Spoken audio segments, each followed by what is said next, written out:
اب اس کے نرغے میں جو جو آتا ہے وہ آئے، میں اپنے نبی سے ٹکر لے لوں؟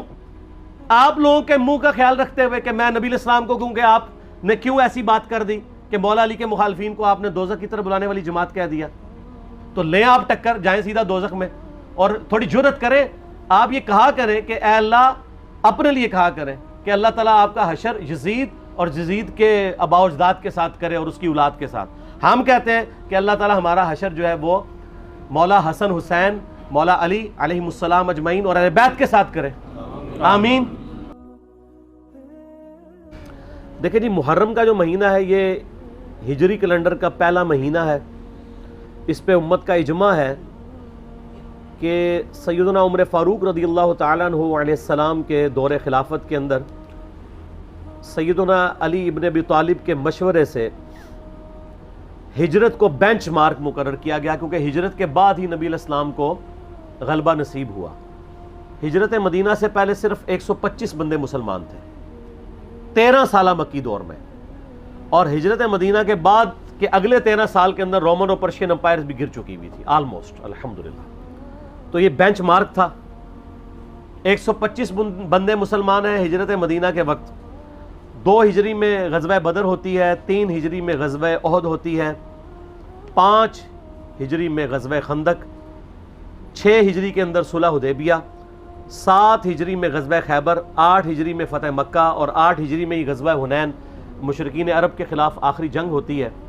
9 ہجری کے اندر غزوہ تبوک، رومن امپائر سے ٹکرانے کے لیے نبی علیہ السلام خود تشریف لے گئے 30,000 جانثار صحابہ کے ساتھ رضی اللہ عنہم اجمعین۔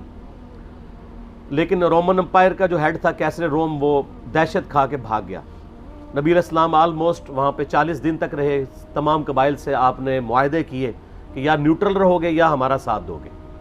اگر کیسر روم اس وقت جنگ کے لیے تیار ہو جاتا تو جنگ یرموک وہیں پہ ہو جاتی، اور پھر نبی علیہ السلام کی 11 ہجری میں وفات ہوگی۔ یہ میں نے ایک ہسٹری کے طور پہ بتایا۔ سیدنا علی کا مشورہ تھا کہ ہجرت کو ہم بینچ مارک مقرر کر کے پیرلل میں جو ہمارا لیونر کیلنڈر ہے چاند کے اعتبار سے، وہ ہجری کیلنڈر سٹارٹ کیا جائے۔ ویسے لیونر کیلنڈر تو اسلام سے پہلے کا ہے، سولر بھی اور لیونر بھی، لیکن پھر یہ اسلام کے ساتھ ہی منسوب ہو گیا۔ عیسوی بھی مسلمانوں کے ہی ہیں اور ہجری بھی مسلمانوں کے ہی ہیں۔ سیدنا عثمان رضی اللہ تعالیٰ عنہ کا مشورہ تھا کہ محرم کو بینچ مارک کیا جائے پہلے مہینے کے اعتبار سے۔ نبی علیہ السلام کے مبارک دور میں، سیدنا ابوبکر کے دور میں یہ ڈیسائیڈ نہیں تھا کہ کس مہینے سے اسلامی کیلنڈر سٹارٹ ہو، تو سیدنا عثمان کا مشورہ تھا کہ محرم سے سٹارٹ ہو۔ اس کی ٹیکنیکل ریزن یہ ہے کہ صحیح مسلم میں حدیث ہے کہ رمضان المبارک کے بعد اللہ تعالیٰ کو سب سے بڑھ کر محبوب روزے اللہ کے مہینے کے روزے ہیں، اور اللہ کا مہینہ ہے محرم، نبی صلی اللہ علیہ وآلہ وسلم نے فرمایا۔ تو چونکہ اللہ تعالیٰ نے اسے خاص اپنے ساتھ اس مہینے کو کیا ہے، رمضان تو امت کا مہینہ ہے، محرم کے مہینے کو اپنے ساتھ خاص کیا ہے، اس لیے سیدنا عثمان کا مشورہ تھا کہ اسے بینچ مارک کیا جائے۔ اس کے علاوہ سورہ توبہ کی آیت نمبر 36 میں آپ پڑھیں گے کہ جب سے اللہ تعالیٰ نے زمین و آسمان کو پیدا فرمایا تو حرمت والے مہینے 4 ہیں، کل مہینوں کی تعداد 12 ہے۔ آپ دیکھیں لیونر ایئرز دیکھیں، اس میں 12 مہینے ہیں، سولر میں بھی 12 ہیں، اور ان میں سے 4 حرمت والے ہیں۔ وہ کون سے 4 ہیں؟ وہ بخاری اور مسلم دونوں میں یوم النحر کا خطبہ ہے نبی علیہ السلام کا، قربانی والے دن کا۔ اس میں آپ علیہ السلام نے فرمایا وہ 3 کنزیکٹو مہینے ہیں، ذی قعدہ، ذوالحجہ اور محرم، اور چوتھا مہینہ ہے رجب کا۔ یہ 4 حرمت والے مہینے ہیں۔ اسلام سے پہلے بھی ان مہینوں کے اندر جنگ کرنا منع تھی، لڑائی کرنا منع تھا، اور اسلام نے بھی اسے حرام کیا، ان کی یہ حرمت ہے۔ تو اسلامی جب کیلنڈر کا آغاز محرم سے ڈیسائیڈ کیا گیا، پھر محرم کی اہمیت اور بڑھ گئی کہ پہلا مہینہ ہی حرمت والا ہے۔ اس کے علاوہ محرم کے مہینے میں ایک دن ایسا تھا، عاشورہ کا دن، جو بخاری مسلم میں آلموسٹ 50 احادیث ہیں کہ جو اسلام سے قبل بھی مشرکین عرب اس دن کا روزہ رکھتے تھے، اسلام نے اسے کنٹینیو کیا، اور جب تک رمضان کے مہینے کے روزے فرض نہیں ہوئے، یہ عاشورہ کا 10 محرم کا روزہ فرض تھا۔ عاشورہ کا لفظ بخاری مسلم میں موجود ہے۔ جب یہ فرض ہو گیا تو بخاری مسلم میں آتا ہے نبی علیہ السلام نے فرمایا یہ آپشنل ہے، اس کے علاوہ ایک اور حدیث بھی ہے بخاری اور مسلم میں، جب نبی علیہ السلام ہجرت کر کے مدینہ شریف آئے اور آپ کو یہ پتہ چلا کہ یہودی جو ہیں وہ 10 محرم کا روزہ رکھتے ہیں، تو آپ علیہ السلام نے ان سے پوچھا کیوں رکھتے ہو؟ تو انہوں نے کہا کہ ہم اسے عید کے طور پہ مناتے ہیں۔ ایک طریق میں آتا ہے عید کے الفاظ، ایک میں آتا ہے ہم خوشی کا دن مناتے ہیں، ایک میں الفاظ ہیں ایام اللہ میں سے ہے۔ یہ تینوں الفاظ بخاری مسلم میں ملتے ہیں۔ تو آپ صلی اللہ علیہ وآلہ وسلم نے فرمایا ہم زیادہ حق رکھتے ہیں کہ حضرت موسیٰ علیہ السلام کا دن ہم منائیں، تو آپ نے فرمایا تم بھی روزہ رکھا کرو۔ مسلمانوں نے پھر سے اس روزے کو شروع کیا۔ پھر بخاری مسلم کی ایک حدیث میں آتا ہے کہ ایک صحابی نے عرض کیا کہ اللہ کے محبوب صلی اللہ علیہ وآلہ وسلم آپ تو ہمیں مخالفت کا حکم دیتے ہیں یہود و نصارہ کی، تو یہ انہی کی پیروی ہو جائے گی۔ تو آپ نے فرمایا کہ اگلے سال میں زندہ رہا تو 9 محرم کا روزہ رکھوں گا۔ لیکن جب مسلم شریف کی اس حدیث کا ترجمہ کیا جاتا ہے تو بریکٹ میں لکھا جاتا ہے بھی، 9 کا بھی رکھوں گا، اس لیے کہ جامعہ ترمذی کے اندر موجود ہے 755 نمبر حدیث، اس کے انڈر امام ترمذی نے کومنٹس لکھے ہیں کہ عبداللہ ابن عباس کہتے ہیں یہود و نصارہ کی مخالفت کرو، 9 اور 10 دونوں کا روزہ رکھو۔ اس کی پوری سند سنن کبری البیہقی میں موجود ہے۔ اس کے علاوہ جو اہل تشیع کا اس روزے پر اعتراض ہے، یہودیوں کا بھی ایک اعتراض ہے کہ جی ہم تو کوئی نہیں رکھتے، تو میں نے بتایا کہ اب وہ مہینے چینج ہو چکے ہیں، آج بھی وہ اس دن کو مناتے ہیں، لیکن ان کے اس مہینے کا نام تشریع ہے۔ تشریع بھی بولا جاتا ہے، تشریع بھی، اور یوم کپور اسے کہا جاتا ہے۔ وہ میں نے 1.25 گھنٹے کا لیکچر آلموسٹ ریکارڈ کروایا، آج کل ہم نے فیس بک پہ اپلوڈ کیا ہے، اب 1.25 گھنٹے تو میں نہیں بول سکتا، تو جسے وہ اختلافی موضوع چاہیے تو وہ اس کو دیکھ لیں۔ باقی پھر اسلام میں تو محرم کی اہمیت اس وقت زیادہ بڑھ گئی کہ جب اس امت نے نبی صلی اللہ علیہ وآلہ وسلم کو قبر میں گئے ہوئے صرف 50 سال گزرے تھے کہ آپ کی پوری اولاد کو سوائے چند ایک کے میدان کربلا میں مظلومانہ شہید کر دیا۔ سیدنا حسین ابن علی رضی اللہ تعالیٰ عنہ کی شہادت نے اس مہینے کو اور عاشورہ کے دن کو ہمیشہ کے لیے امر کر دیا۔ ویسے اگر آپ بخاری مسلم میں تو آتا نا اس دن فرعون ڈبویا گیا تھا، ایام اللہ میں سے ہے۔ اس کے علاوہ اگر آپ تاریخ کی کتابیں پڑھیں گے تو آپ کو پتہ چلے گا کہ اللہ تعالیٰ کے فیصلے کے بڑے بڑے دن جو ہیں وہ 10 محرم کو ہی آئے ہیں۔ 10 محرم کے دن ہی یونس علیہ السلام کو مچھلی کے پیٹ سے نجات ملی تھی۔ اب اس پہ حدیثیں سپورٹیو نہیں ہیں لیکن تاریخ میں یہ روایتیں ملتی ہیں۔ 10 محرم کے دن ہی اللہ تعالیٰ نے سیدنا آدم علیہ السلام اور سیدہ حوا کی ملاقات کروا دی تھی۔ اس کے علاوہ کئی اور واقعات آپ کو ملتے ہیں، اس ڈیٹیل میں جانے کے لیے ضرورت نہیں ہے۔ اس قسم کی آپ نے اگر میٹھی میٹھی باتیں سننی ہو تو طارق جمیل حافظہ اللہ تعالیٰ کے آج کل کافی کلپ چڑھے ہیں، وہ آپ دیکھ لیں۔ ہم نے تو یہاں پہ تحقیقی باتیں کرنی ہوتی ہیں، تو اس لیے میں ان چیزوں میں ٹائم لگا کے اپنی بات کا رخ اور طرف نہیں لے کے جانا چاہتا۔ تو یہ جناب محرم کی اہمیت ہے، اور کربلا کے اعتبار سے تو ظاہر ہے کہ پھر اہمیت بڑھ گئی کہ مسلمان دیکھیں اس پہ تو اجماع کر چکے ہیں کہ پوری دنیا کے مسلمان محرم کے مہینے میں جو ہے وہ کربلا کو یاد کرتے ہیں۔ کوئی اس دن ماتم کر کے یاد کرتا ہے، کوئی اس دن فضائل اہل بیت سنا کے یاد کرتا ہے، کوئی اس دن یزید کے فضائل سناتا ہے۔ تو اپنا اپنا کام سارے ڈیوٹی پوری کر رہے ہیں، ٹھیک ہے۔ تو نصیب والوں کا حصہ ہے۔ اللہ تعالیٰ ہمارا خاتمہ اہل بیت کے ساتھ فرمائے، قیامت والے دن ہمیں معشور فرمائے ان کے ساتھ، آمین، اور ان کی محبت پہ ہمارا خاتمہ فرمائے، آمین۔ جی جناب۔ اسی سے متعلق دوسرا سوال یہ ہے کہ ایک عام جو مسلمان ہے اس کو محرم الحرام کے مہینے میں کیا کوئی خاص نیکی، نماز وغیرہ اس طرح کی کوئی چیزیں ثابت ہیں جو محرم الحرام میں کرنی چاہیے؟ یہ کافی ساری روایتیں ملتی ہیں جی، اتنے نفل پڑھیں 10 محرم کے دن، روزہ رکھیں، اتنے پیسے خیرات کر دیں، یہ سب کی سب چیزیں گھڑی ہوئی ہیں۔ جو چیز ملتی تھی وہ میں نے بتا دی ہے کہ وہ 10 محرم کا روزہ ہے، اور اب تو ہم نے 9 اور 10 دونوں کا رکھنا ہے۔ باقی اس دن اور ایکٹیویٹیز یہی ہیں کہ آپ ہماری ویڈیوز شیئر کروائیں، لوگوں کو بتائیں کہ اس دن کتنا بڑا واقعہ امت پہ افتاد ٹوٹی ہے، اتنی بڑی دراڑ پڑی ہے کہ جو آج تک یعنی فل ہونے کا نام نہیں لیتی۔ اللہ کا شکر ہے ہماری ویڈیوز کی برکت سے اب اس کی ہیلنگ شروع ہو گئی ہے۔ ہیلنگ ضروری ہے، ورنہ تو امام مہدی علیہ السلام سنی میں آگے تو شیعہ نے انکار کر دینا ہے، شیعہ میں آگے تو سنیوں نے انکار کر دینا ہے۔ تو یہ ضروری ہے کہ امام مہدی کے آنے سے پہلے پہلے یہ سنی شیعہ کی تفریق اور اس کے اندر بھی جو سب ڈویژنز ہیں وہ ختم ہو کے لوگ جھوم جھوم کے کہیں کہ نہ میں وہابی، نہ میں بابی، میں ہوں مسلم علمی کتابی، نہ ہم سو کالڈ وہابی ہیں، کوئی علمی بات کر دے اسے وہابی کا تانا دیتے ہیں، اور نہ ہم بابوں کا دفاع کرنے والے باپ بھی ہیں، ہم عام سے مسلمان ہیں علمی کتابی. تو یہ کرنا چاہیے. باقی جو خلاف شرع ایکٹیویٹیز ہیں وہ نہیں ہونی چاہیے. میں تو ان چیزوں کو کنڈیم کرتا ہوں. پروگرام کروائیں، مجالس کروائیں، اس میں اہل بیت کا ذکر کریں، بالکل اجتہاداً یہ ٹھیک ہے. ربیع الاول شریف میں نبی الاسلام کا مبارک ذکر کریں، بالکل ٹھیک ہے. میں نے بتایا سب کے سب کر رہے ہیں. تیسرا سوال اہم ہے اور جو یہ چیزیں ہمیں بھی فیس کرنا پڑتی ہیں، اور یقیناً یہ جب سوال آیا تو ان کو بھی یقیناً یہ دشوار ہوئے ہوں گے کہ اہل سنت کے اندر جو ناسبی اور یزیدی ٹائپ لوگ گھسے ہوئے ہیں وہ اس کے اوپر بحث کرتے ہیں، اور تھوڑی ہی دیر کے بعد ایک ان کے زوم میں جو انہوں نے لکھا ہے کہ مضبوط آرگیومنٹ پیش کرتے ہیں کہ حسین علیہ السلام اور یزید کے مسئلے سے متعلق قیامت کے دن پوچھا ہی نہیں جائے گا تو اس پر بحث میں الجھنے کا کیا فائدہ ہے، اور اس پر سکوت ہی اختیار کرنا چاہیے. تو میرا سوال یہ ہے، آپ تو جواب دیں گے، کہ یہ پہلے گھنٹے میں یا پہلے 10-20 منٹ جو بحث ہوتی ہے تو اس میں سکوت کا خیال نہیں رکھنا چاہیے؟ نہیں، وہ سکوت کا مطلب انہوں نے چینج کر دیا ہے. اچھا، سکوت کا مطلب یہ ہے کہ ہم جو کچھ بولتے رہیں وہ ٹھیک ہے، آپ سکوت اختیار کریں، یہ مطلب ہوتا ہے سکوت کا. میں اس سوال کے اوپر نا 2 گھنٹے بول سکتا ہوں، لیکن کوشش کروں گا کہ میں مختصر سے وقت میں یہ کیڑا نکالوں. یہ موسٹ آسکڈ کوسچن ہے اس وقت، اور وہ بھی صرف اس لیے بنا ہے کہ میں نے کچے چٹے کھول دیے ہیں آل امیہ کے، بخاری اور مسلم کی روشنی میں. اب ان کو پڑ گئے ہیں ہاتھ پاؤں، تو اب یہ کہہ رہے ہیں سکوت اختیار کریں. جب آپ لوگ ناسبیت پھیلا رہے تھے، ناسبی کہتے ہیں جو سیدنا علی کے خلاف کھڑے ہونے والے لوگ ہیں، یزیدیت پھیلا رہے تھے، اس وقت آپ لوگوں کو کوئی شرم و حیا نہیں آئی ہے.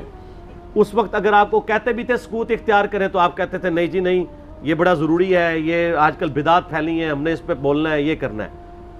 اب جب آپ کو آ کے کسی نے کنفرنٹ کرنا شروع کیا ہے اور آپ کا پورا کچا چٹا کھول کے بخاری مسلم کی روشنی میں یہ ریسرچ پیپر لکھ دیا ہے، 200 احادیث میں نے اس میں جمع کی ہیں اکثر بخاری مسلم سے، واقعہ کربلا کے پس منظر کے اوپر. یہ کربلا ایک دن میں نہیں ہوئی.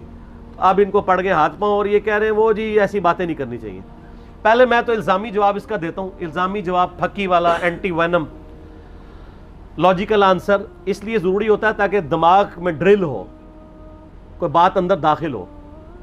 مجھے یہ بتائیں کہ ڈاکٹر ذاکر نائک نے جب 2009 کے اندر یزید کو رضی اللہ عنہ کہا، اس وقت کون کون سے علماء تھے اہل حدیث کے یا دیوبند کے؟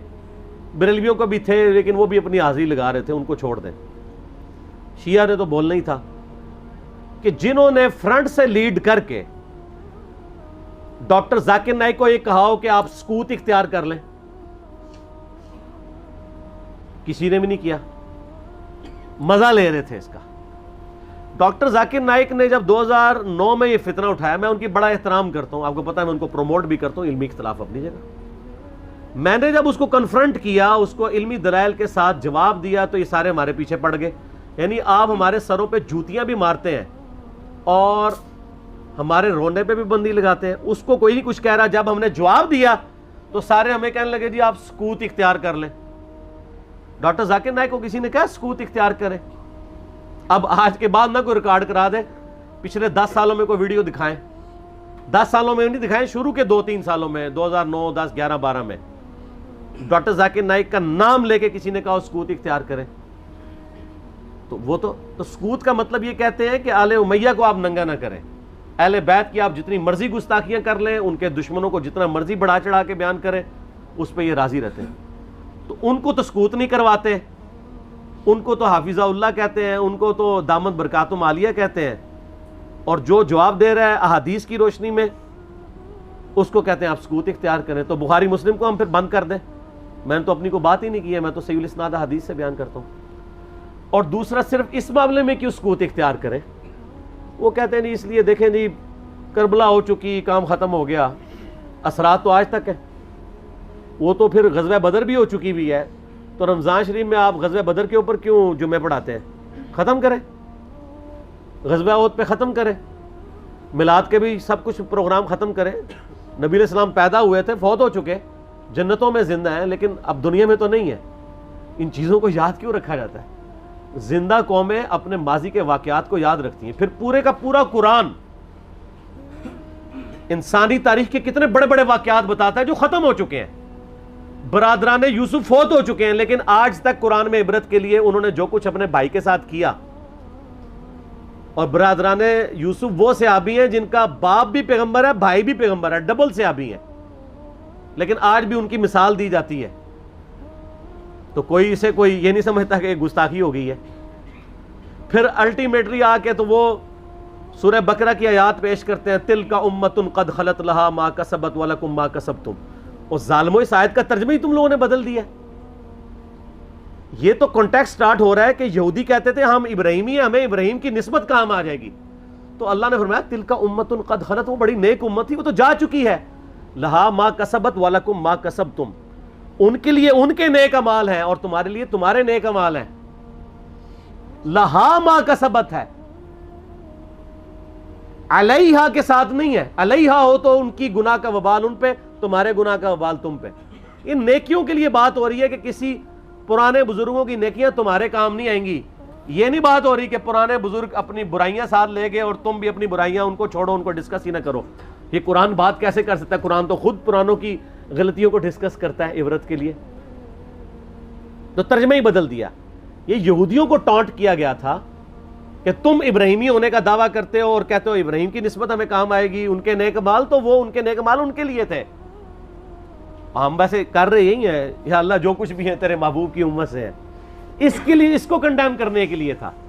انہوں نے پکڑ کے اس کا ترجمہ ہی بدل کے اور ہی مطلب اس میں سے نکال دیا. تو پھر اللہ تعالیٰ کی طرف سے بھی بندے چھوڑ دیے جاتے ہیں نا ایسے لوگوں پہ. پھر جو جھوم جھوم کے کہتے ہیں کہ نہ میں وابی نہ میں بابی، میں ہوں مسلم علمی کتابی. آؤ علمی کتابی بات کرو. تو ان سے یہ پوچھیں کہ یہ جو آپ دفاع صحابہ کانفرنسز کرتے ہیں، تو قیامت والے دن آپ سے پوچھا جائے گا کہ آپ نے صحابہ کرام کے دفاع کے اوپر کانفرنسیں کرنی ہے کہ نہیں؟ کیوں نہیں؟ ہے کسی حدیث میں آیت میں؟ تو کیوں کر رہے ہیں؟ تو وہ کہیں گے ہاں پوچھا جائے گا. تو ہم بھی کہتے ہیں ہاں پوچھا جائے گا، بالکل پوچھا جائے گا. سورہ تکاثر میں آتا ہے نا ثم لتسألن یومئذ عن النعیم، پھر اس قیامت کے دن تم سے ہر نعمت کے بارے میں پرسش ہوگی. کیٹیگوریکل ہے. جس کو اللہ نے علم دیا ہے نا، یہ اس کے پاس نعمت ہے، اس کے بارے میں پوچھا جائے گا علم آگے تک پہنچایا کہ نہیں، اور نہیں پہنچایا ہوگا تو لعنتی ہوگا وہ. یہ آیت ہے سورہ بقرہ کی، میں نے ریسرچ پیپر کے اوپر لکھی ہے سٹارٹ میں 159 اور 160. ان الذین یکتمون ما انزلنا من البینات والہدی، بے شک وہ لوگ جو چھپا لیتے ہیں ان روشن اور ہدایت کی چیزوں میں سے جن کو ہم نے لوگوں کی ہدایت کے لیے اپنی کتاب میں بیان کیا، ایسے لوگوں پر اللہ کی لعنت ہے اور تمام لعنت کرنے والوں کی لعنت ہے. الا الذین تابوا واصلحوا، سوائے ان لوگوں کے جو توبہ کر لیں، اپنی اصلاح کر لیں، وبینوا، اور اصلاح پہ اکتفا نہیں بلکہ وہ لوگوں کو بتا بھی دیں جو کچھ چھپایا تھا. فاولئک اتوب علیہم وانا التواب الرحیم، تو ایسوں کی توبہ اللہ قبول کرے گا اور اللہ تعالیٰ بخشنے والا مہربان ہے. اس کو سپورٹیو ایک حدیث میں میں نے لکھی ہے، ترمذی میں، سنن نبی داؤد میں، سنن ابن ماجہ میں ہے کہ نبی علیہ السلام نے فرمایا جس شخص سے علم کی بات پوچھی گئی اور وہ اسے معلوم تھی اور اس کے باوجود اس نے چھپا لی، تو ایسے لوگوں قیامت والے دن آگ کی لگام دی جائے گی. تو یہ بڑا کریٹیکل ایشو ہے. علم اللہ کی نعمت ہے آپ کے پاس، اس کی قدر کے لوگوں کو صحیح بات بتائیں تو پوچھا جائے گا. سورہ الاحزاب کی آیت نمبر 57 کیا ہے؟ آیت درود سے اگلی، ان الذین یؤذون اللہ ورسولہ لعنہم اللہ فی الدنیا والآخرہ واعد لہم عذابا مہینا، بے شک جو لوگ اللہ اور اس کے رسول کو تکلیف دیتے ہیں ان کی زندگی میں بھی اور زندگی کے بعد، موت کے بعد بھی ان پر اللہ کی لعنت ہے، اور اللہ تعالیٰ نے ان کے لیے ذلیل و خوار کر دینے والا عذاب تیار کر رکھا ہے. وَلِعَوْذُ بِاللَّهِ تَعَالَى اللہم اجرنا من النار. تو جو اللہ اور اس کے رسول کو اذیت دے رہے ہیں ان سے پوچھا نہیں جائے گا. تو یہ ایک ڈھکوسلا انہوں نے کیا ہوا ہے اپنی کمزوریوں پہ پردہ ڈالنے کے لیے. خود جو کچھ مناظرے کر رہے ہوتے ہیں اس کے بارے میں کیا پوچھا جائے گا؟ جو یہ کام کر رہے ہوتے ہیں وہ کہیں گے پوچھا جاتا ہے، تو اس کے بارے میں کیوں نہیں پوچھا جائے گا؟ اور جی کو یہ بنیادی مسئلہ ہے. فضائل صحابہ احمد بن حنبل کی کتاب میں 2 روایتیں ہیں صحیح سند کے ساتھ. ایک روایت میں ہے کہ سیدنا علی بن ابی طالب کہتے ہیں، یہ حدیث موقوف ہے اور ظاہر غیبی خبر ہے، نبی علیہ السلام کے بتانے پر موقوف ہے، کہ میری وجہ سے 2 فرقے گمراہ ہوں گے، ایک میری محبت میں غلوف کر کے، ایک میری دشمنی میں غلوف کر کے. اور دوسری روایت میں ہے فضائل صحابہ احمد بن حنبل کی کتاب میں کہ میری وجہ سے 2 فرقے دوزخ میں جائیں گے، ایک میری محبت میں غلوف کر کے، ایک میری دشمنی میں۔ تو جب آپ کی جنت اور دوزخ کا فیصلہ اس کے اوپر ہو رہا ہے تو پوچھا کیوں نہیں جائے گا؟ اچھا، اپنا کام یہ پورا کر رہے ہیں کہ جو سیدنا علی کی شان میں غلوف کر رہے ہیں ان کو یہ خوب سمجھا رہے ہیں کہ جی آپ اپنے آپ کو صحیح طریقے سے صحیح بندے کا پتر بنا لو ورنہ پوچھا جائے گا۔ تو جو سیدنا علی کے مخالفین ہیں ان کو سمجھانے کی ذمہ داری کس کی ہے؟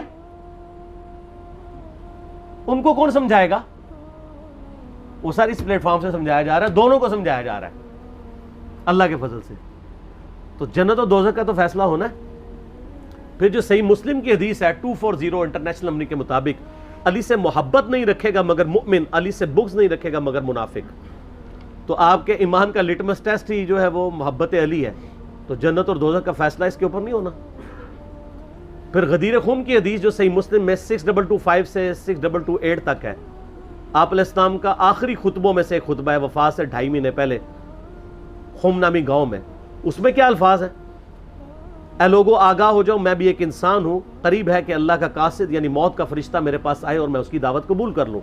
میں اپنے بعد تم میں 2 بھاری چیزیں چھوڑ کے جا رہا ہوں، ان میں سے پہلی چیز اللہ کی کتاب ہے، اس میں ہدایت ہے، اس میں نور ہے، تم اللہ کی کتاب کو پکڑو، اپنا تعلق اس کے ساتھ مضبوط کرو۔ اللہ کی کتاب اللہ کی رسی ہے، جو اسے پکڑے گا ہدایت پہ ہوگا، جو چھوڑ دے گا گمراہ ہو جائے گا۔ اور دوسری بھاری چیز میرے اہل بیت ہیں۔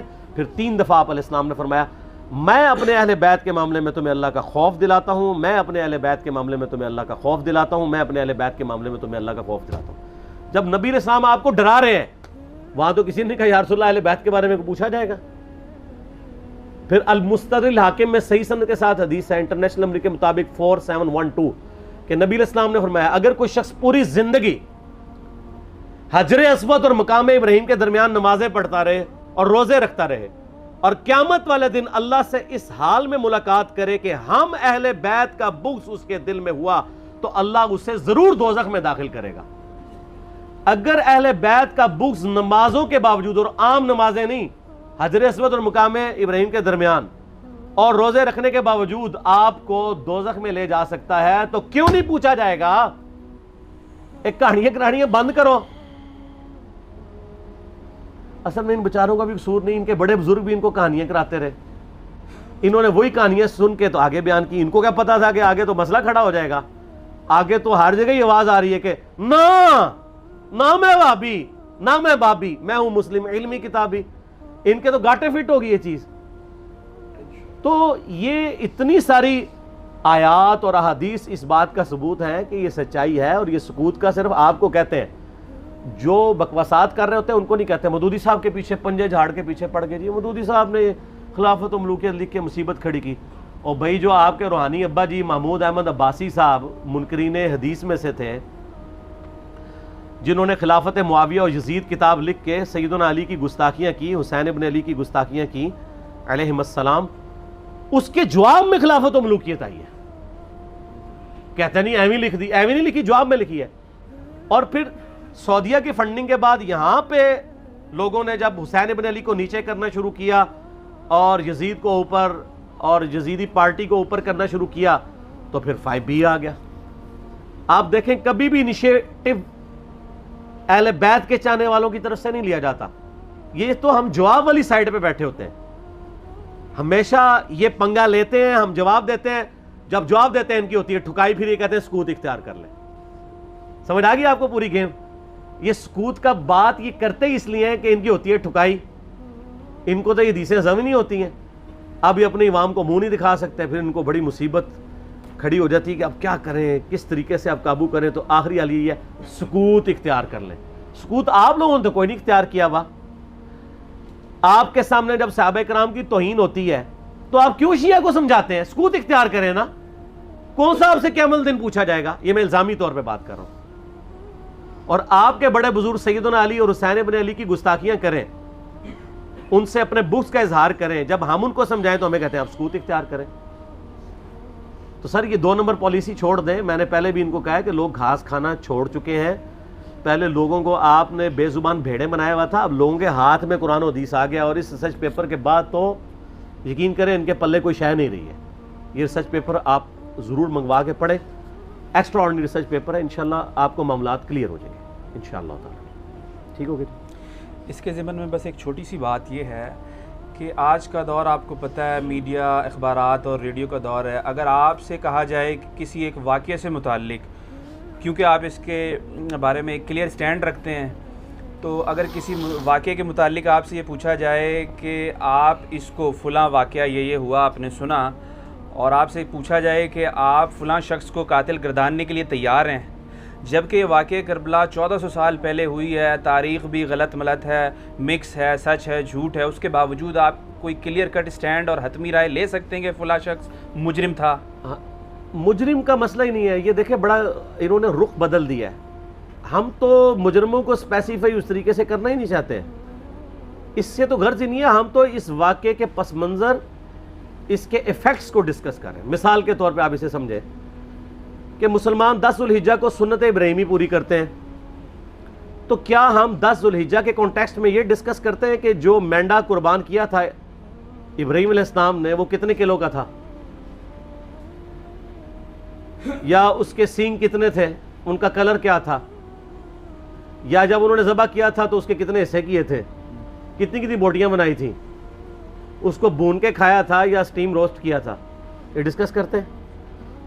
یہ انٹرسٹ کی چیزیں ضرور. اصل چیز ہم اس تھیم کو فالو کرتے ہیں کہ ابراہیم علیہ السلام نے اللہ کے لیے قربانی دی. واقعہ کربلا اس سے ریلیٹڈ نہیں ہے کہ جی ان کے اوپر پانی بند ہو گیا، ان کے اوپر ظلم ہوا، کتنے بندے شہید ہوئے. یہ سیکنڈری چیز ہے. اصل چیز ہے کربلا ہوئی کیوں نبی علیہ السلام کی محنت کو 50 سال کے اندر اس لیول تک پہنچا دیا گیا کہ ہزاروں صحابہ زندہ ہیں اور نبی صلی اللہ علیہ وآلہ وسلم کی پوری اولاد ذبح کر دی جاتی ہے. ہم تو یہ کہہ نہیں رہے کہ کیسے ذبح کیا انہوں نے، آری چلائی تھی یا تلوار چلائی تھی. یہ تو واقعہ کربلا تو سب کو پتہ ہے، ان کی شہادت بھی سب کو پتہ ہے. جامعہ ترمذی میں حدیث ہے حسن و حسین جنتی نوجوانوں کے سردار ہیں، اور ان کی والدہ جو ہے وہ جنتی عورتوں کی سردار ہیں. اور المستدل حاکم میں حدیث ہے حسن و حسین جنتی نوجوانوں کے سردار ہیں، اور ان کے والد ان سے بھی بہتر ہیں. تو یہ تو ڈیفینٹ حدیثیں ہیں، یہ تاریخ تو نہیں ہے، نبی علیہ السلام کے فرامین ہیں. تو ان کی موجودگی میں ان کے ساتھ یہ کچھ کیا جائے تو ہم نٹی گریٹیز میں نہیں پڑھتے، ہم اس تھیم کے اوپر کہ یہ کون سی چیز تھی جس نے خلافت راشدہ کو ملوکیت میں بدل دیا، ہم اس تھیم کے اوپر بات کرتے ہیں. ہم کہتے ہیں چھوڑ دیں، بندے ہندے چھوڑیں. الٹیمیٹلی کیا نکلا ہے، کس کی وجہ سے ہوا ہے، وہ تو حدیث کی کتابوں میں موجود ہے. ہم کب کہہ رہے ہیں خفیہ کیمرے لگا گئے جی کس نے گولی، پہلا تیر کس نے چلایا، یہ وہ. ہم تو بتا رہے کس کے دور حکومت میں ہوا اور ان کا اپنا کردار کیا تھا، اس کو کس طریقے سے لا کے تخت پہ بٹھایا گیا. وہ ساری کی ساری چیزیں تو سامنے ہیں. وہ تاریخ کی کتابیں نہیں ہیں، حدیث کی کتابیں ہیں.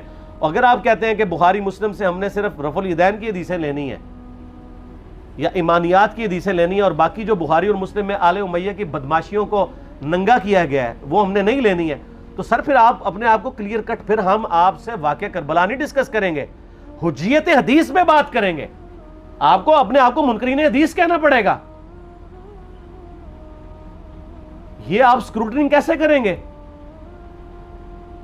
اس سے بڑی بات مجھے یہ بتائیں کہ عظمت صحابہ بڑی چیز ہے یا عظمت محمد رسول اللہ صلی اللہ علیہ وآلہ وسلم؟ تو بریلوی یہی تو رونا رو رہے ہیں. وہ کہہ رہے ہیں جی قرآن میں تھوڑی آیات ہیں، آپ پھر مڑ مڑ کے پڑھتے ہیں قل انما انا بشر مثلکم، اس میں تو نبی علیہ السلام کی تنقیص ہو رہی ہے. تو ہم ان کو کیا کہتے ہیں کہ تنقیص مقصد نہیں، نعوذ باللہ، نہ ہو رہی ہے. آپ افضل البشر ہیں لیکن آپ کی سپیشیز بشر ہے.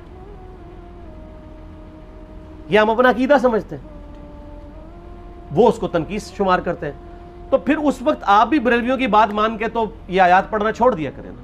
آپ کہتے ہیں نہیں آیات ہے کیوں نہ بیان کریں، تو ہم بھی کہتے ہیں احادیث ہیں کیوں نہ بیان کریں کہ صحیح بخاری میں حدیث ہے 2812 عمار کو ایک باغی جماعت قتل کرے گی، وہ جماعت دوزخ کی طرف بلا رہی ہوگی اور عمار ان کو اللہ اور جنت کی طرف بلا رہا ہوگا. اب اس کے نرغے میں جو آتا ہے وہ آئے، میں اپنے نبی سے ٹکر لے لوں آپ لوگوں کے منہ کا خیال رکھتے ہوئے کہ میں نبی علیہ السلام کو کہوں کہ آپ نے کیوں ایسی بات کر دی کہ مولا علی کے مخالفین کو آپ نے دوزخ کی طرف بلانے والی جماعت کہہ دیا. تو لیں آپ ٹکر، جائیں سیدھا دوزخ میں.